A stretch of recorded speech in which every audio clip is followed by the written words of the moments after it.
Losing Jannah was not the loss. Iblis is a sneaky enemy. You can't see him coming. It feels like it's your own thoughts. The word of Allah, His guidance, is not playing in my ear automatically. It's not autopilot. It's not playing in the background. The words of Iblis are playing in my ear automatically all the time without any effort. So they partnered in a mistake. When you find these new trees, you're only going to bite from them because you're afraid of losing something too. There's a big difference between human forgiveness and Allah's forgiveness. I want to start with that. There are people that have caused you pain in life. There are people that have caused me pain in life. And it may be that I'm not able to forgive them. It's very possible. It's impossible for me to completely forgive them or to be normal with them again because of the pain that they caused, because of the disappointment that they caused, right? And what happens sometimes is we start thinking that our relationship with Allah is the same way. That we did something so bad, we disobeyed Allah in such a terrible way, we have disappointed Allah so much that there's no way He's going to forgive us. Even though you've heard all the khutbahs about Allah forgives everything and there's hope and there's mercy, somewhere in your head, that's not how it works. Yeah, I know Allah is merciful, but not with me. You don't know how bad I am. So you turn yourself into an exception. You are beyond forgiveness. You know, the problem with that is Iblis is the one who's telling himself he's beyond forgiveness. Allah is never telling us in the Quran that Allah will not forgive Iblis, or Iblis will never be allowed to make tawbah. People have these thoughts. Actually, it's Iblis himself who refuses it under any circumstance. Maybe part of that belief even may be, why would he ever forgive me? I'm beyond forgiveness. And that's the same belief he would want for you. How can I come back from this? Adam alayhi salam was given one instruction. And if you put it in perspective, we hear the instructions from Allah, from the book of Allah and the sunnah of the Prophet sallallahu alaihi wasallam, but those are books. We never met the Prophet. We never met the Prophet. And our parents never met them, and their parents never met them, and their parents never met them. And it goes back several generations. So we're believing in these words without ever having seen even the Messenger of Allah sallallahu alaihi wasallam. Compare this to the mistake of Adam alayhi salam, this slip of both our parents. They've had direct conversation with Allah. They've had direct conversation. In Surah Al-A'raf, even before being put in Jannah, Allah already showed, and in this surah too, when Iblis refused, Allah said he will be your enemy. He's gonna, and he made a promise he will attack any way that he can. And Allah mentioned that He's gonna put him in the hellfire. So Adam alayhi salam knows about the hellfire, knows about Judgment Day, has seen Jannah, has seen Iblis, has seen the angels, has had conversations with Allah. Allah is directly instructing him, and yet still he made a mistake. Still. I mean, that sounds inexcusable. See, I didn't have a direct conversation with Allah. I didn't have that. But Adam alayhi salam had that, Hawa had that. And so you would say, how could you, after you were given such an honor, such a privilege, you reached such a high place, how could you make a mistake, Adam? How could you make a mistake, Hawa? And how do you think, after being given such a great position and you messed up, you don't deserve that place ever again? You don't deserve it. And so Allah is now going to send them to the earth, and then Allah says to them, اهبطوا بعضكم لبعض عدو. Go live here. You're going to be enemies to each other. It's going to be a tough life here. But I kept thinking about, why did he say enemies? It means many things about this earth, but what are they learning from what happened up there in Jannah? Iblis will try to make you disobey Allah, and you will fall into his thoughts. And then you will discuss it with other human beings.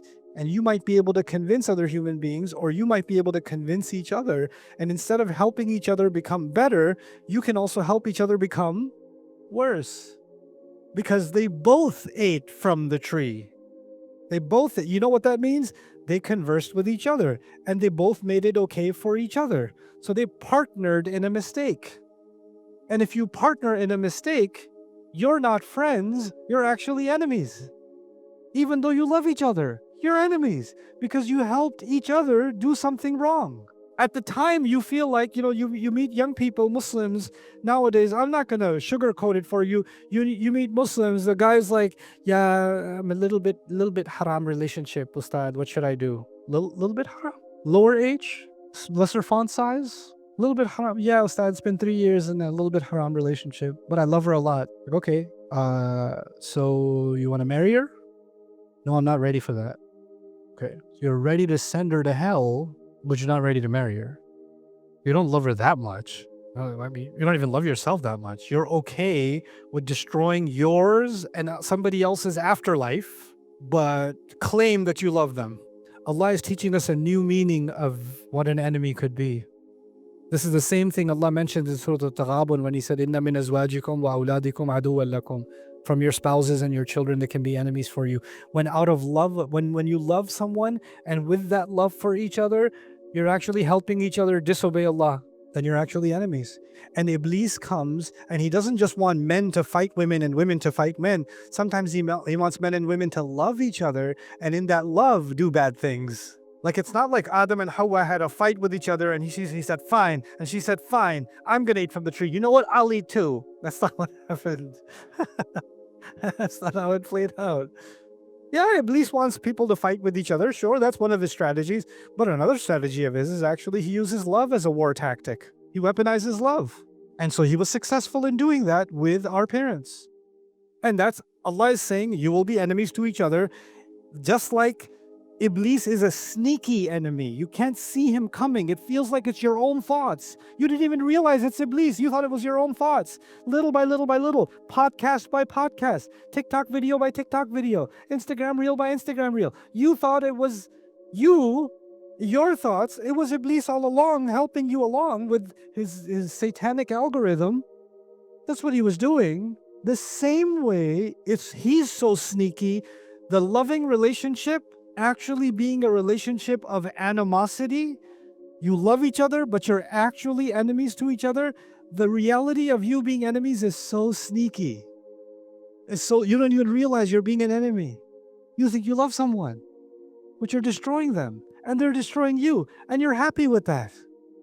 You're happy with that. So you will be enemy. Ba'dukum li ba'din adu.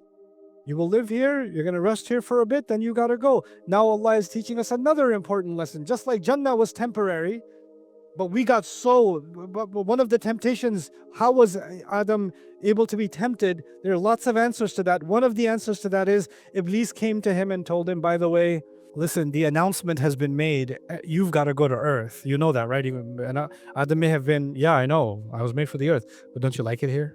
This is nice, right? Earth is not like this. They have humid temperatures in Malaysia. Earth is not like this. Have you been to the Gulf? Have you seen the summer in Dubai? Have you seen, the winters in Boston? It's brutal. It's not an easy place. But too bad you gotta go. I know you gotta go, but the only people that get to stay here forever, though, are people that eat from that tree. That's what he told them. The reason you were told not to eat from that tree is because by not eating from that tree, you will be sent to the earth. And the only way you can stay here and avoid your transfer and your demotion to earth from this luxury place is by eating from that tree. I'm just saying, I'm not saying you should do it. I'm just saying that's why you shouldn't be eating that, because you got to go to earth. I understand, though, I know. But I'm just saying, I hope you enjoy earth somewhat. I mean, it's no Jannah. So now Adam has a new fear. He has a fear of deprivation. I have something, I don't want to let it go. I have something, I don't want to let it go. He has Jannah, he doesn't want to let Jannah go. And his desire to not let Jannah go may be one of his motivations for eating from the tree. Now we come to this world, and in this world, we're not in Jannah, but we may have a really nice house, and we don't want to let it go. We may have something that we want, and we don't want to let it go.